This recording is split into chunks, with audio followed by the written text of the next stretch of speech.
Hello everyone, আসসালামু আলাইকুম। সবাই কেমন আছেন? আশা করি সবাই ভালো আছেন। আমিও আল্লাহর রহমতে অনেক ভালো আছি।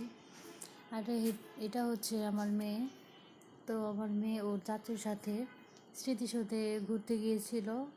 তো ওইখান থেকে আর কি একটু ভিডিও করা হয়েছে। আর এই ভিডিওটা ছিল অনেক আগের, মানে শীতের ভিতরে ছিল। তো ওরে ওইখানে রোদের ভিতরে একটু নিয়ে খেলা করছিল, আর হচ্ছে ওকে রোদ পোহাতে দিল। আর আমার মেয়ে প্রচণ্ড পরিমাণে ঘুরতে ভালোবাসে। আর দেখুন ওর দুষ্টমিটা দেখুন। আর এই বাবলস বাবলস করতে করতে পাগল করে ফেলে। এই বাবলস ওর কাছে মনে হয় সব, প্রচুর পরিমাণে কিনে কিনে আবার ফেলে দেয়। ছোট বাচ্চা তো। আর আমার একটাই মেয়ে। আর এই দেখুন পাখি, এই গাছে প্রচুর পরিমাণে পাখি আসে। আর দেখেন ও পাখিকে ডাকছে। খুবই দুষ্টু বাচ্চা আমার বাচ্চাটা, চঞ্চল। আমার বাচ্চাটার জন্য সবাই দোয়া করবেন। আল্লাহ হাফেজ।